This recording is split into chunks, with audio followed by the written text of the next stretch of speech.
Buenas, equipos de los pasillos del poder. Ah, mirá esto. O sea, ahora lo ponen en la silla directamente, los sobres. A ustedes le decimos, a los que mandan sobres, no van a poder influir sobre nosotros. No van a poder. Toma. ¿Estamos listos? Dale, vamos. Los Pasillos del Poder, segunda temporada. Bienvenidos, bienvenidas a Los Pasillos del Poder, el detrás de escena de la política argentina y la explicación de por qué pasa lo que pasa. Escuchen bien, en nuestro capítulo número 47, publicado en el medio de las Pascuas, así que felices Pascua para ustedes, el podcast está en orden. El gobierno de Javier Milei quisiera, pero no logra superar las novedades y las polémicas constantes en torno a Manuel Adorni. El jefe de gabinete sigue presionado por su patrimonio y sus viajes y todos los días aparecen nuevas aristas que lo mantienen en el centro de la escena.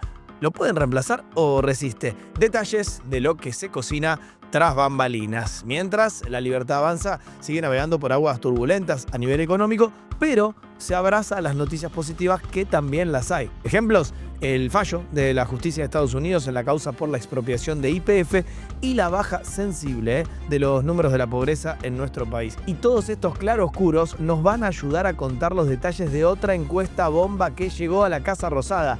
¿Qué dice la población sobre la gestión actual según la consultora que adelantó la victoria libertaria en 2023? Si están listos, empezamos. Y Los Pasillos del Poder es presentado por La Cardeus porque su calidad te invita a soñar a pesar de que la actualidad no te deje dormir tranquilo. En La Cardeus, llévate un tamaño superior, más grande, más confort. Disfrutá de hasta 50% de descuento, 50%, 18 cuotas sin interés y el envío es gratis. Ya sabes, La Cardeus, tradición de calidad.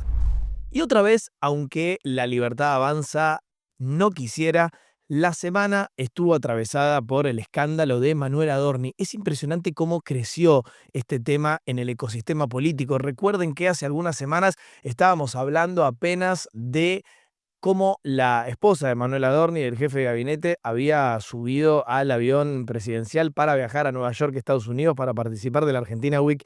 Eso ya hoy quedó chiquitito, porque sobre ese telón de fondo empezó a haber problemas con otro viaje de Manuel Adorni, el que hizo a Punta del Este en un avión privado, y además, y sobre todo, al menos en los últimos días, empezó a crecer mucho el tema de la situación patrimonial de Manuel Adorni, que hasta que no actualice su declaración jurada, que lo va a tener que hacer como máximo a finales de mayo, no está pudiendo justificar cómo es que tiene un departamento y compró otro sin vender el primero. Y además, por supuesto, no estamos contando la propiedad en un barrio privado, en un country a nombre de su esposa. Es decir, florecieron propiedades realmente llamativas, que no era algo que había molestado a la actualidad del jefe de gabinete, al menos durante su periplo en La Libertad Avanza. Ahora todo el foco cae sobre él. Y para tratar de mostrar control político de la agenda, lo que hizo el oficialismo en estos últimos días es convocar una vez más a una nueva reunión de lo que se llama la mesa política. Voy a compartir una foto justamente de esa reunión que se hace cada tanto y en el último tiempo particularmente para correr el foco de la escena y que los violetas puedan decir: acá no ha pasado nada, nosotros seguimos adelante, con la participación y coordinación del propio Manuel Adorni, la presencia de la secretaria general de la presidencia, Karina Milei, el asesor presidencial, Santiago Caputo, o sea que las dos puntas de la interna estuvieron presentes, y personas importantes del oficialismo como Luis Toto Caputo de Economía, Diego Santilli de Interior, la jefa del bloque de La Libertad Avanza en el Senado, Patricia Bullrich, el titular de la Cámara de Diputados, Martín Menem, el armador nacional, Eduardo Lule Menem, y en general participa el secretario de Asuntos Estratégicos, Ignacio De Witt. Con total honestidad, lo que se anunció después de esa reunión de la mesa política que duró un par de horas fue más de lo mismo. Sí, sinceramente volvieron a anunciar que el gobierno va a ir adelante con un esquema de asuntos legislativos importantes en el Congreso de la Nación, que incluyen, por ejemplo, la renovación, los cambios finos en el Código Penal, también algunas situaciones vinculadas a la propiedad privada, van a permitir desalojos de una manera más aceitada en la República Argentina y van a ser más laxos a la hora de vender tierra a extranjeros y otros proyectos legislativos que incluso se están desarrollando ahora mismo, como la ley de glaciares. Pero de vuelta, es más de lo mismo. En paralelo a esa situación, con cierta asiduidad, Manuel Adorni usó sus redes sociales para mostrar que se junta con algunos ministros. Entonces, por ejemplo, tenemos una foto sonriente con Juan Bautista Maíquez del área de justicia y una selfie muy tierna, muy cariñosa, pese a las internas que hay entre ellos, porque los dos podrían ser eventualmente candidatos a jefe de gobierno porteño de La Libertad Avanza. Para esto falta un montón, con Patricia Bullrich. De vuelta, la intención del oficialismo es decir, acá seguimos trabajando. Pero, aunque quieren hacer esto, las novedades alrededor de Manuel Adorni no permitieron que el oficialismo retome el control total de la agenda. De hecho, el primer día de abril, el miércoles de esta semana, lo que sucedió es que había, por un lado, llamada a una nueva conferencia de prensa de Manuel Adorni después de la polémica de la conferencia de prensa de hace tan solo unos días. ¿Qué pasó? A último momento, sin demasiada explicación, se canceló esa conferencia de prensa. Me cuentan a mí, en los pasillos del Poder justamente, que el jefe de gabinete no se quería volver a exponer, o que en el oficialismo evaluaron que era mejor que no se expusiera otra vez frente a las preguntas de los periodistas, sobre todo si no hay respuestas a las cuestiones patrimoniales que van saliendo en estas horas. Y la segunda cuestión que sucedió hacia mitad de la semana tiene que ver con una reunión mano a mano de Javier Milei con Manuel Adorni en la Quinta de Olivos para terminar de definir algunos movimientos del jefe de gabinete y, de vuelta, ¿no?, la voluntad de mostrar respaldo y básicamente decir casi todos los días: Manuel Adorni no se toca. Pero Manuel Adorni no se toca. Déjenme decir que hay bastantes dudas en los pasillos oficiales y mucha incomodidad a la hora de seguir defendiéndolo, sobre todo si siguen apareciendo sorpresas que ya les voy a contar, que descolocan a todo el oficialismo. ¿Y qué pasó en este mano a mano de Milei con Adorni en Olivos? Bueno, básicamente que no hubo fotos. Esto llamó la atención porque el respaldo estuvo, porque lo recibió y hubo una reunión de laburo, pero en este caso no difundieron una selfie sonriente, y lo que se terminó difundiendo como única conclusión justamente de ese mitin es que en los próximos días va a haber reuniones de Manuel Adorni para coordinar distintas iniciativas de diferentes ministerios, precisamente en el despacho del jefe de gabinete. En las próximas jornadas va a pasar justamente por esa oficina la ministra de Seguridad, también el ministro de Defensa o el ministro de Salud con sus equipos, y esto fue justamente lo que se difundió después del encuentro con Javier Milei. De vuelta, siempre honestidad total. Bastante pobre el anuncio, o dicen en el barrio, bastante falopa, la verdad, que lo que pasó, porque si había necesidad de un nuevo respaldo, la verdad que era razonable que hubiera una nueva foto, pero ponele que sacamos la foto, que es una pavada. Lo que se anunció es que Manuel Adorni, en su calidad de jefe de gabinete, se va a reunir con los miembros del gabinete. Suena un poco. A todo esto, como si le faltaran problemas al jefe de gabinete, esta misma semana lo volvieron loco cerca de su casa. Él ahora reveló que vive en un departamento bastante grande, cómodo, en el barrio porteño de Caballito, sobre la calle Miró, altura 500, y justo cerquita está la Facultad de Filosofía y Letras de la UBA. Entonces aprovecharon los estudiantes de esa casa de estudios, y sobre todo los vinculados a partidos políticos de izquierda, y le hicieron, como estamos compartiendo, una clase abierta precisamente en la esquina de la casa. ¿Para qué? Para molestarlo. Y si no me creen que intentaron molestarlo, y creo yo que lo lograron, fíjense lo que pasaba en los alrededores de la vivienda de Adorni.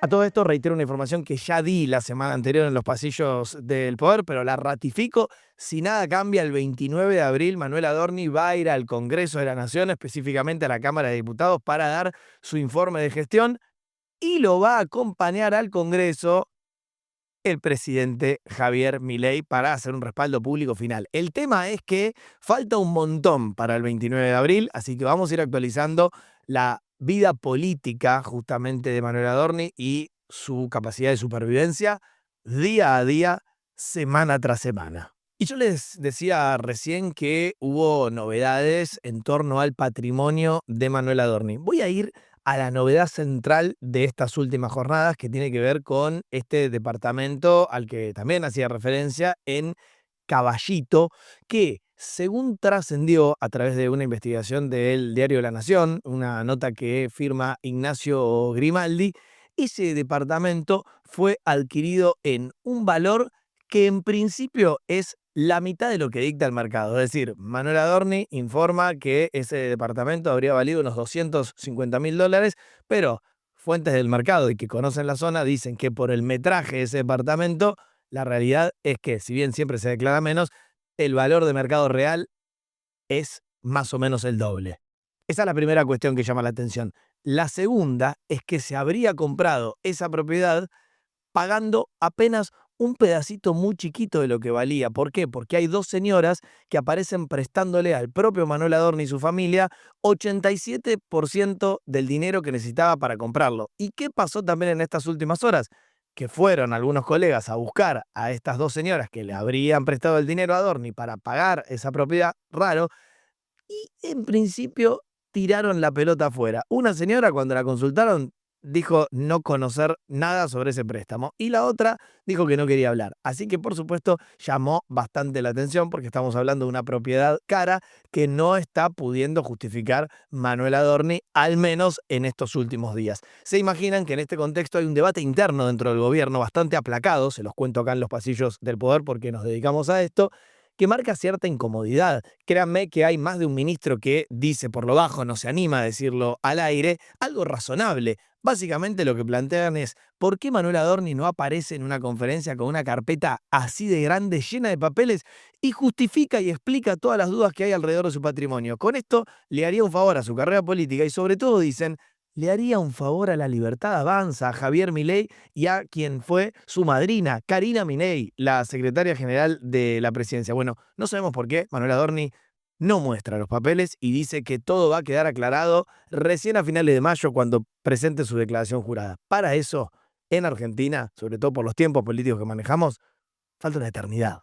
Yo les había contado que hubo dos encuestas dando vueltas en los pasillos del poder que marcan un pésimo momento de Manuel Adorni y esto va afectando obviamente al oficialismo. En una de las encuestas, solo para repasar, preguntaron a la gente qué consideraban sobre Manuel Adorni y el 70% respondió que era corrupto. Y por otro lado también preguntaron si el jefe de gabinete tiene que seguir siendo jefe de gabinete y la enorme mayoría de la gente también respondió que no, que debería dar un paso al costado. Bueno, voy a compartirles un nuevo estudio de estas últimas horas de la consultora Ad Hoc que muestra precisamente que en los últimos días hubo 2,7 millones de menciones al escándalo Manuel Adorni y que precisamente cada vez que hay una novedad judicial o política al respecto, la conversación digital mayoritariamente negativa sube, como bien se puede observar en el gráfico, y hay picos que no terminan de bajar.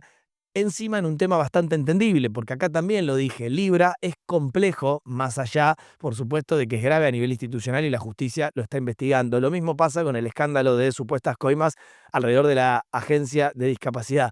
Pero el escándalo Adorni es hiperentendible, lo entiende hasta la persona que menos entiende de política. Entonces, justamente esta capacidad de fácil lectura de lo que está pasando alrededor del jefe de gabinete lo afecta y mucho, y afecta también al oficialismo. Dejo el escándalo Manuel Adorni en desarrollo todavía a un lado y me meto con lo que les contaba al principio, que tiene que ver con un gobierno que está dispuesto a mostrarse activo, sobre todo en el Congreso, para tratar de dejar atrás las controversias. Veremos si puede. Y les contaba que hay muchos proyectos dando vuelta, veremos si avanzan rápidamente o no. Algunos están refritados. La ley Hojarasca, por ejemplo, no conté hasta acá, que tiene que ver con esa voluntad de Federico Sturzenegger, el ministro de Desregulación, de sacar de las leyes argentinas algunas normas que no sirven para nada, dice él, pero de vuelta, pareciera todo relleno político para que se hable de otra cosa. Y dos cuestiones importantes, la verdad que están vinculadas con la posible modificación, nuevos proyectos que quiere imponer el oficialismo sobre la ley de emergencia en discapacidad y la ley de financiamiento educativo.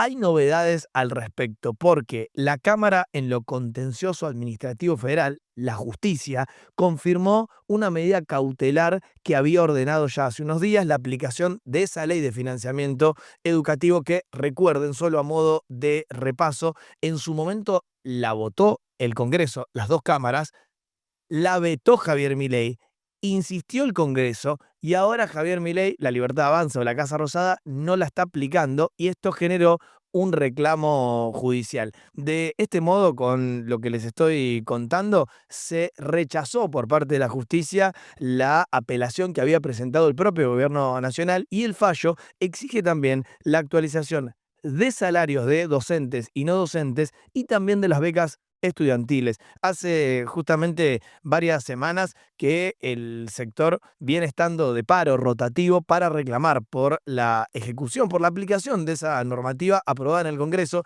Y quiero ser claro con esto, para esa reforma se cumplieron todos los pasos que establece la Constitución. Se votó en el Congreso con las mayorías necesarias y el gobierno no las está aplicando. ¿Por qué? Bueno, también se los cuento. El gobierno dice porque no estaban estipuladas en ese proyecto de ley las partidas presupuestarias para poder cumplir con el financiamiento educativo. Pero esto es muy importante, pese a todo lo que diga la gestión oficial, la justicia no les está dando la razón. En estas últimas horas, hablando de universidades públicas nacionales, el Consejo Interuniversitario Federal, así se llama, agrupa a todas las casas de estudios de la República Argentina, la mayoría muy prestigiosas, por cierto, quiero decirles, difundió unos números realmente dramáticos que les quiero compartir. Haciendo referencia a lo que pasa con las universidades nacionales, que no es que estaban espectacularmente bien en cuanto a presupuesto en la etapa de Alberto Fernández, pero ahora dicen estar peor, entre 2023 y este 2026, las transferencias se redujeron un 45,6%. Es decir, estamos hablando del gasto público en educación superior entre los más bajos del continente en esta gestión de Javier Milei. Y hay un segundo dato que se desprende de lo que pasó en estos años, según el Consejo Interuniversitario Nacional, que es que por la pérdida de valor adquisitivo de los sueldos de los docentes universitarios, ya perdieron cada uno en promedio 7,3 meses de salario. Es decir, se necesita para que ganen como tienen que ganar una recomposición del 47,3% en sus saberes. Todo eso es lo que está retrasado el salario universitario. Me contaban algunos trabajadores universitarios, punto número uno, que el que más está ganando ahora, el que más prestigio tiene dentro de cualquier universidad pública nacional, que puede ser la UBA o la de Rosario o la de Mendoza o la de Córdoba, está apenas 100.000 pesos de ser pobre, dato uno. Y dato dos, hay muchos profesores universitarios que se paran frente a sus alumnos a dar clases y cuando terminan, porque no llegan a fin de mes, se suben a alguna aplicación a entregar comida o a llevar pasajeros de un lugar a otro. Así está precisamente el salario de los que enseñan en la República Argentina, hablando de educación, que es un tema que lamentablemente está apareciendo muy poco en la dirigencia, y no hablo solo de la libertaria, sino de la dirigencia en general, incluso los opositores que ahora se rajan las vestiduras, pero después cuando tuvieron la posibilidad de gobernar este país, poquito y nada hicieron justamente para mejorar la educación. Y ya que estábamos hablando del Congreso, les actualizo que hay dos reformas que quedan por ahora en pausa, pero veremos, se pueden activar en cualquier momento. Una es la reforma impositiva, esa promesa de Javier Milei de que haya menos cantidad de impuestos en la República Argentina, y otra es la reforma política, porque desearía Javier Milei, si pudiera elegir, punto número uno, que haya una sola fecha de elección para todas las contiendas importantes, que se vote toda en la misma fecha, porque eso beneficiaría al oficialismo. No va a pasar, va a haber un festival de desdoblamientos el año 2027, aunque para eso falta mucho. Y además quisieran eliminar las PASO, las primarias abiertas, simultáneas y obligatorias. Eso está en pausa, pero se podría activar a finales de este mes de abril o en algún momento de mayo, pero no es prioridad inmediata ahora mismo. Lo que sí es prioridad es la ley de glaciares. Acá les venimos contando que tiene que ver con esta posible modificación de una norma que rige desde el año 2010 y que quiere ampliar las zonas alrededor de los glaciares donde se pueden instalar industrias como la minería. Bueno, ya terminaron las audiencias públicas que habían tenido cerca de 100.000 inscriptos, aunque en el Congreso pudieron hablar poquito menos de 200. La enorme mayoría fue crítica de la propuesta del gobierno y por eso la gestión nacional quiere compensar un poco la retórica, puso pausa en el debate de la ley de glaciares y se supone que aproximadamente el 8, 9, 10 de abril, va más o menos por ahí, la digo así porque no está confirmada la fecha, podría invitar a cerca de una decena de gobernadores que quieren la aplicación de la nueva ley de glaciares para tener minería y más dinero y más dólares en sus provincias. Así que está abierto el debate y como les vengo diciendo en las últimas semanas, todavía el oficialismo no podría jurar que va a salir esa ley, aunque está haciendo todo lo posible para que pese a la oposición esa norma se apruebe. Y una novedad más que se desprende de lo que estuvo pasando en el Congreso. ¿Se acuerdan que acá contamos los detalles de la reforma laboral que salió en las sesiones extraordinarias?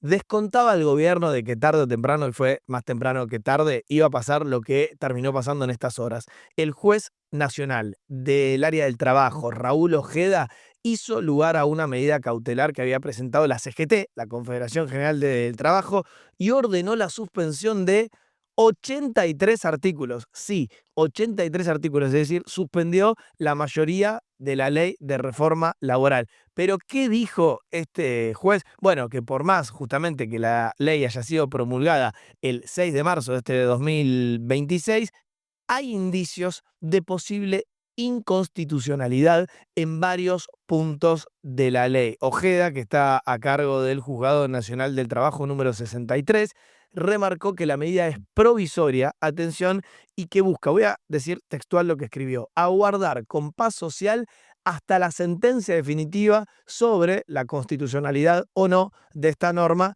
que obviamente está en discusión. Con esto, básicamente lo que quiere decir es que suspende la ley hasta que la justicia vaya definiendo, y esto va a llegar realmente tarde o temprano a la Corte Suprema de Justicia de la Nación, a la máxima autoridad judicial de la República Argentina. Obviamente se daba el ejemplo de, para que se entienda el fallo, qué pasa si ahora mismo se aplica, por ejemplo, el FAL, ese entramado bastante complejo que es el Fondo de Asistencia Laboral para despedir gente y agarrar el dinero que te vayan sacando de a poco de los propios aportes de tu recibo de sueldo si tenés trabajo registrado, y después ese artículo se cae en la justicia. Bueno, el juez dice, por eso suspendo todo hasta que definamos la cuestión de fondo. Y se agregó que la suspensión es necesaria, dice el juez, para que se produzcan efectos jurídicos o materiales irreversibles. Es decir, prefiero ponerla en pausa, lo paso en castellano, antes de que avancemos y después nos terminemos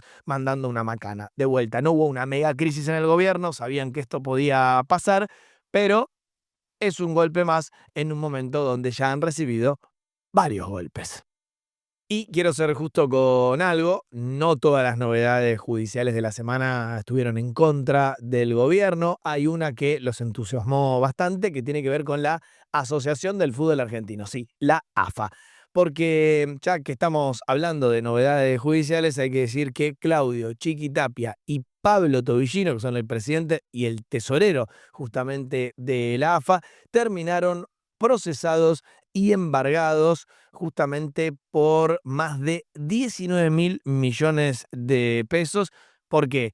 Porque habrían retenido ellos y la AFA ese dinero en impuestos y aportes patronales que deberían haberle pagado al fisco nacional. Una decisión que fue adoptada en las últimas horas por el juez federal en lo penal económico, en este caso Diego Amarante, que los procesó por el delito de apropiación indebida de tributos, agravado en 33 oportunidades en concurso real, es decir, se le suma el delito posible de apropiación indebida de recursos de la Seguridad Social, que también fue agravado en 17 oportunidades. Sí, ya sé, es un quilombo lo que les estoy contando en cuanto a números, pero se los quería contar porque precisamente la sumatoria de esos posibles delitos que tienen que ser confirmados por la justicia hacen que la eventual condena no sea escarcelable y que como máximo pueda llegar hasta los 50 años de prisión alguien condenado precisamente por un caso como este. No es la causa que más preocupa a la Asociación del Fútbol Argentino, que dicen nosotros pagamos y ahí está la demostración, y el gobierno, o en realidad la justicia, pero esto pone contento al gobierno, dice todo lo contrario. No, no solo no pagaste durante un tiempo, sino que jugaste con ese dinero, lo pusiste a invertir y sacaste intereses e hiciste negocios con esa plata. Veremos qué dice la justicia. Hay otras causas abiertas alrededor de la AFA, por ejemplo, la de esa, se habrán enterado, famosa mansión que todo el mundo le asigna a Pablo Tobillino. Así que atención con lo que pase con Tobillino y con Tapia. Ah, pará, y ya que estamos hablando de AFA y de alguna manera, la selección argentina, fue vivo Claudio Chiquitapia porque aprovechó los partidos amistosos de estos últimos días para sacarse una foto con la Pulga Messi. Fíjate, claro, sonrientes en principio con el 10, que encima jugó en estas horas los últimos partidos de local en la República Argentina. Ya después tendremos el Mundial en Estados Unidos y suponemos que la Pulga se va a retirar. Y hubo una polémica en redes porque aparece esta foto con un Messi sonriente, pero otros mostraban una foto de Messi serio. Ahí también la compartimos. Algunos decían, no, la original es la seria y la cambiaron con inteligencia artificial. Sinceramente pregunté y no me dijeron la respuesta precisa, pero dejo asentada la polémica porque en estos tiempos de tanta tecnología, anda a saber. Lo importante igual es que Messi posó con Claudio Chiquitapia, de eso no hay duda, y buena suerte de respaldo. Pero atención, porque también en el marco de esos partidos amistosos de la selección campeona del mundo y de América, le preguntaron a un referente como es Rodrigo de Paul, ¿qué onda con todo lo que está pasando? Y él dijo, no, pará, no hacemos política. Dejar muy en claro que nosotros somos jugadores de fútbol, que venimos a defender a nuestro país, no venimos a hacer política, no somos políticos. Bueno, no es que lo siento yo, ¿no? ¿Vos te das cuenta o no? Y creo que esta selección dio muchos pasos, hubo un punto de partida, de ahí fuimos para adelante. Y a 2 meses de una Copa del Mundo me parece que lo mejor es no desinformar o no desunir. Creo que tenemos que estar todos más juntos que nunca porque ser campeón del mundo es difícil. Ser campeón del mundo 2 veces es aún más. Entonces creo que todo el país tiene que estar más junto que nunca. Y ahora sí, me meto en la economía, que tuvo buenas y malas noticias en estos últimos días, pero les había prometido los detalles de una nueva encuesta. Yo les vengo trayendo encuestas que más o menos dicen todo lo mismo, por eso es raro cuando el presidente Javier Milei piensa que hay una conspiración, porque puede haber una conspiración de 3 consultoras encuestadoras de opinión pública, pero cuando hay 15 o 20 que dicen lo mismo, yo le prestaría atención y no me pelearía con la actualidad. Voy a compartirles estos datos de Atlas Intel. ¿Por qué son importantes? Porque es la única encuestadora que tiene de hecho capitales internacionales, brasileros específicamente, que en las elecciones presidenciales de 2023 adelantaron que Javier Milei iba a ser el presidente. Así que, obviamente, La Libertad Avanza suele tomar con más seriedad que otras los números que destaca Atlas Intel, que dice que la aprobación presidencial de Javier Milei en marzo de 2026 es 61,6% negativa. Le preguntan además a la gente en una encuesta nacional cómo califican a la situación económica actual. Y el 65% dice que califican a la economía de una manera negativa, que la califican mala. También le preguntan a la gente por la expectativa que tienen en materia económica personal de acá a los próximos 6 meses. Y los resultados también son duros. El 57% de la gente dice que la economía va a empeorar en el próximo medio año. Y para terminar, y esto es muy interesante, Atlas Intel preguntó por las principales preocupaciones de los argentinos. Y aparecen 2 temas que deberían realmente ocupar la cabeza o preocupar la cabeza del actual oficialismo. Aparece en el puesto número 1 la corrupción con 43,3% y en segundo puesto el desempleo con 42,2%. O sea, economía y corrupción, corrupción, economía, problemas institucionales y tu bolsillo de lo que más le preocupa a la gente en nuestro país. ¿Les suena este tema? Lo venimos desarrollando. Piensen en Adorni, piensen en algunos seguramente inconvenientes que están teniendo ustedes a nivel personal, muy relevante lo que marca esta encuesta tan pero tan seria. Dicho esto, hay que marcar algo. La verdad es que la economía muestra señales muy dispares, algunos problemas innegables dentro de la micro, pero también un orden macro y algunos números que llaman la atención, por ejemplo, los de la actividad económica. Si vos te vas a buscar los números oficiales del Instituto Nacional de Estadísticas y Censos, vas a encontrar que en enero de 2026, el último dato cerrado de la estadística, la actividad económica mostró señales de recuperación. Lo que se llama el estimador mensual de actividad económica, el EMAE famoso, avanzó 1,9% en la comparación interanual año contra año y 0,4% con respecto al mes anterior, de diciembre de 2025 en este caso. Claro, son números positivos para el gobierno que sigue diciendo que la actividad este año va a dar con un más adelante. El problema es cuando haces doble clic. Tenés algunos sectores que crecen mucho, como la intermediación financiera, como la minería, como el mundo agrario, pero tenés otros sectores, por ejemplo, la industria o el comercio en general, ni hablar la construcción, que están con un negativo adelante. Entonces, en la mezcla entre esas dos cuestiones tan disímiles es que estamos navegando esta República Argentina y este contexto tan particular. Dice uno de los principales economistas del gobierno, que es Federico Furiase, uno de los directores del Banco Central, que la economía está bien. Yo no creo que esté peor, me parece que el punto de partida era una inflación que corría al 1% diario. Aparte que teníamos una herencia Sí, que o sea, vos lo tenía dijiste riesgo de también. hiperinflación, ¿no? Entonces es importante el punto de partida. Y agrega Luis Toto Caputo que las cosas están tan de acuerdo al plan, como dicen ellos, que dejen de pedir una devaluación, que no se quejen para nada del valor del dólar. Lo dijo con una metáfora digna de Harvard. Atención al final de lo que cuenta. Realmente esa es la propuesta que tienen como economistas, un país que devaluó en los últimos 25 años la moneda de 1 a 1.400. ¿En serio la solución es devaluar? Me dan ganas de cagarlos a patadas en el culo a todos.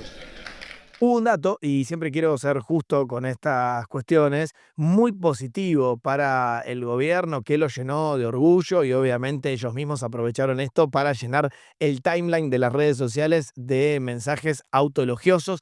Tiene que ver con la pobreza. En 2025, la pobreza mostró un retroceso significativo y cerró el año entero en 28,2%, lo que implica una caída interanual año contra año de casi 10 puntos, y así es el valor más bajo en casi 7 años. Con ese registro, la pobreza alcanza en la Argentina, de todas formas, es bastante estructural, a 8,5 millones de personas, de las cuales 1,9 millones están por debajo de la línea de la indigencia. Cuando proyectás esos números a toda la población del país, la cifra de pobres se ubica más o menos un poquito más de 13 millones de personas. Hay que recordar como contexto que estos son los datos de la segunda mitad de 2025, pero en la primera mitad de 2025 el 31,6% de los argentinos no habían llegado a cubrir el costo de la canasta básica total, básicamente eran pobres.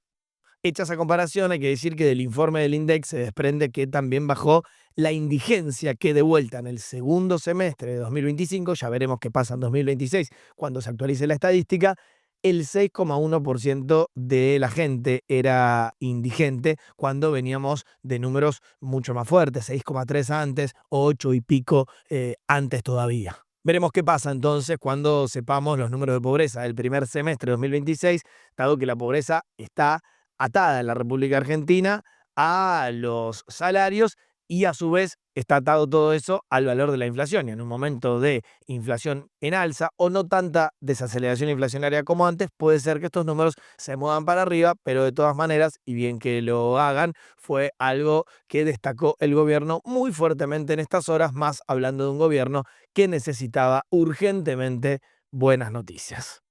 Ya se enteraron, por supuesto, ya que estamos hablando de economía, que hubo un fallo muy relevante, también festejado por La Libertad Avanza, en Estados Unidos sobre la expropiación de YPF, que, si nada cambia también, le va a evitar pagar a nuestro país más de 16.000 millones de dólares que, por supuesto, las arcas del Banco Central no tenía. Eso con respecto a estas cuestiones generales positivas, pero nunca me quiero olvidar de la micro.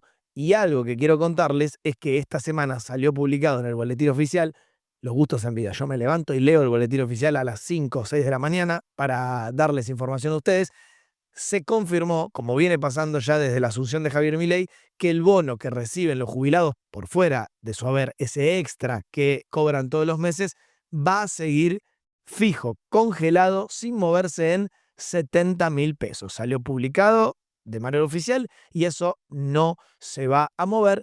Lo marco porque cada mes que con inflación que se va acelerando el bono queda igual, obviamente se va licuando la cantidad de guita que los más grandes de la sociedad, nuestros abuelos, los jubilados, se quedan en la mano para ir marcando algunas cuestiones macroeconómicas o más generales que pueden ser tomadas como positivas por el gobierno y otras cuestiones de ajuste que todavía siguen llamando la atención. Y así llegamos al final, ahora sí, de este nuevo capítulo de Los Pasillos del Poder, el detrás de escena de la política argentina y la explicación de por qué pasa lo que pasa. Les pido un favor porque estamos haciendo crecer mucho nuestra comunidad.